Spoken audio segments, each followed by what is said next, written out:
was working with this organization back in Faisalabad as an academic lead. So that was basically an IB school. That was an international baccalaureate oriented school. And whenever I would look for teachers in Faisalabad's vicinity, you'd find people who were very passionate, you would find people who were well qualified, but they didn't really have a knack for adapting to conceptual frameworks. So that's what I thought one fine evening. I was just sitting with a friend and I just said that why don't we start something which teaches teachers how to adapt their content-based knowledge to something conceptual, and work around skills like work around communication, creativity, citizenship, and all that.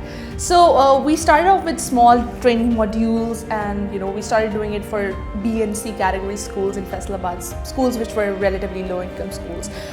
So that's when the idea actually kick-started, and eventually we expanded it. Then another idea came in on the way, that since IB education is something I'm really inspired of, because it's very close to my philosophy as an educationist, because I believe that you should be a social reconstructivist when it comes to education, because education should eventually shape individuals. It should teach you to ask questions and propose solutions. So that's what I feel is something very close in terms of the IB education. So then we started processing that IB is just 2% of the Pakistan's entire population, and the rest of the schools, either they're following CAI or they're following our national curricula.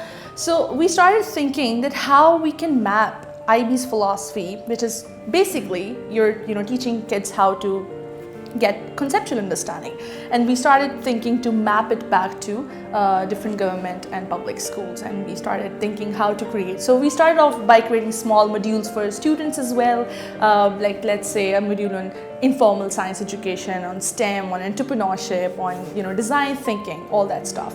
So that's where we started off.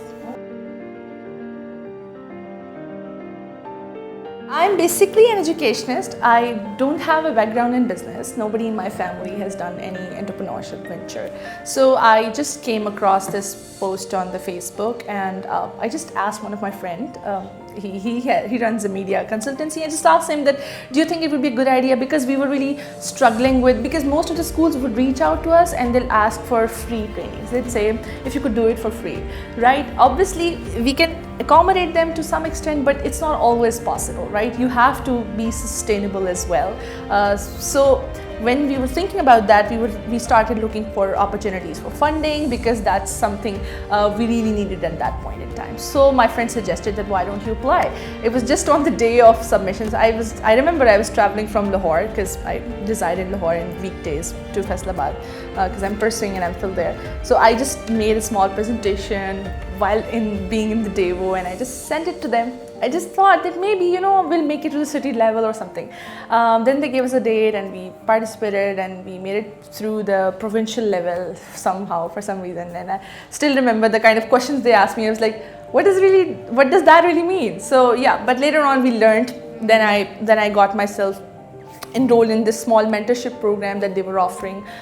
They assigned us a mentor. Mr. Azhar Rizvi was our mentor, brilliant chap, I would say. He really pushed me into studying and thinking about it as a business, thinking about it as a venture I should take full time. I should really invest in all my thoughts and energies. And I think it was a great learning experience. It helped me and my team to get more focused. It helped us understand how big our impact can be if we really channelize our energies in the right direction and we take the right decisions at the right time.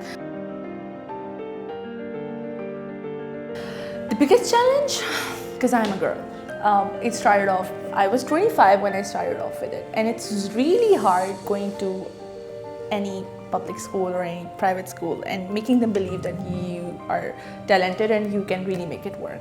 Yeah, if it goes towards them through word of mouth, it's a different thing. But the general perception about capacity building in the realm of education is that flashy people saying flashy things, nothing really concrete. So I think that has been a huge restraint, trying to make people believe that no, I should not be respected just because I'm a woman or I'm trying to make a difference. I should be respected, our idea should be accepted because it is worthwhile, it's worth investing in it, it's worth exploring.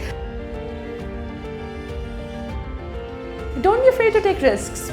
At worst, you know, all the great ideas in the world, I'm pretty sure 99.9% of them would not have been believed in by people. So if you have an idea, go out and test it, because at worst what? You'll fail, you'll still get a lesson. You're going to learn through your experience that how not to do it, right? So don't be afraid, don't think about what people say. People are always going to say stuff, sometimes nice, sometimes not so nice, but just have faith in yourself. If you have an idea that doesn't let you sleep, go out and test it.